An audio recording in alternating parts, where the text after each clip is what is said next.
సమాజంలో వివిధ చోట్ల వ్యక్తులు కావచ్చు, సమస్యలు కావచ్చు, మరి ముఖ్యంగా ఆధ్యాత్మికపరమైనటువంటి అంశాల్లో దైవ కటాక్షం పొందడానికి అనేక మంది గుళ్ళు కట్టిస్తుంటారు, స్వామివారికి నగలు చేస్తూ ఉంటారు, ఇంకా అనేక సేవా కార్యక్రమాలు చేస్తూ ఉంటారు.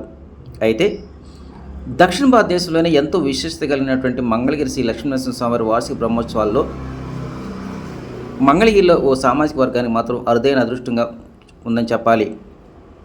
మంగళగిరి పట్టణ పద్మశాలి సంఘం ఆధ్వర్యంలో ప్రతి సంవత్సరం స్వామివారికి మొదటి రోజు పట్టు వస్త్రాలు సమర్పించడంతోనే ఈ బ్రహ్మోత్సవాల కసరత్తు ప్రారంభమవుతుంది.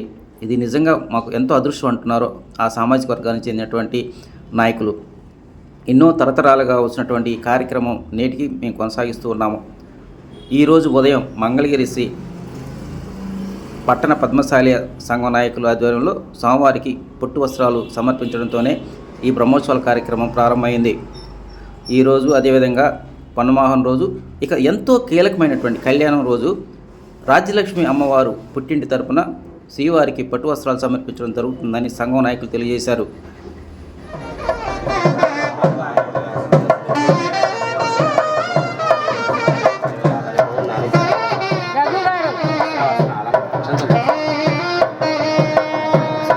ఎన్ని పుణ్య ఫలాలు కానీ ఎన్ని ఫలితం దక్కుతుంది.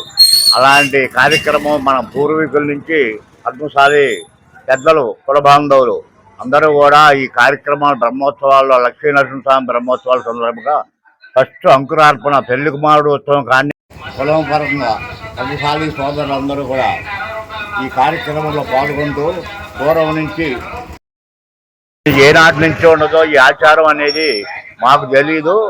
మాకు ముందు వాళ్ళ ద్వారా మేము కూడా ఈ కార్యక్రమాల్లో పాల్గొనడం జరుగుతుంది సంక్రమించి.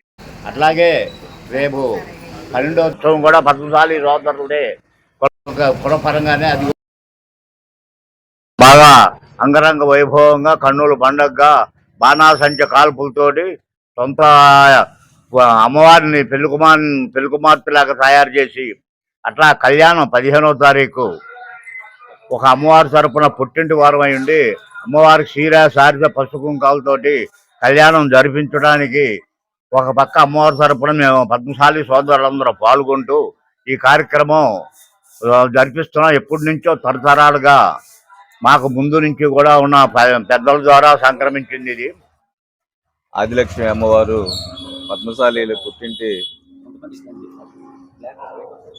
ఆడపడుచు కనుక, పద్మశాలీలు ఆడపడుచు కనుక ఈ పద్మశాలీలు మనకి తిరుపతిలో కానివ్వండి, అట్లాగే మన కనకదుర్గ దేవాలయంలో కూడా పద్మశాలీలు పట్టు వస్త్రాలు సమర్పించేటటువంటి ఆచారం కొనసాగుతుంది.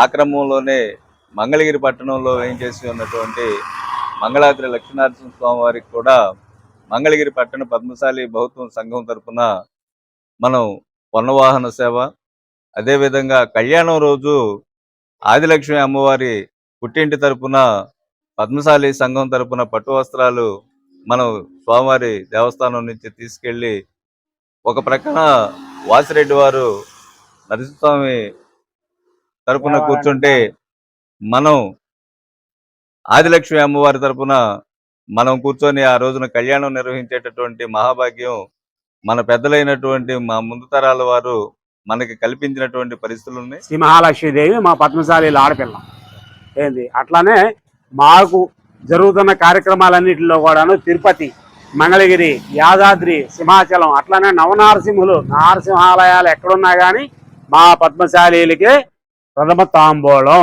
అక్కడ కళ్యాణం జరిపే హక్కు మాదే అమ్మవారి తరపున. అది దగ్గర నుంచి కళ్యాణ రోజు వరకు ఆడపిల్ల తరపున ఒకళ్ళు, పెళ్ళికొడుకు తరపున ఒకళ్ళు వస్త్రాలు ఇస్తారు. ఏంటి దాని ప్రాధాన్యత ఏంటండి? అసలు ఎవరెవరు ఇస్తారు దానికి? కళ్యాణం రోజు మొదటి రోజు పెళ్ళికొడుకు కైంగర స్వామివారిని పెళ్ళికొడుకుగా చేసేది మంగళగిరి పట్టణ పద్మశాలి బహుత్వం సంఘం వారు. వారి వంశపారంపర్యంగా వస్తూ ఉంటుందండి వాళ్ళకి ఈ కైంకర్యం. వాళ్ళు ఆ సంఘం తరపున మన స్వామివారిని మొదటి రోజు పెళ్ళికొడుకు కార్యక్రమం చేస్తారు.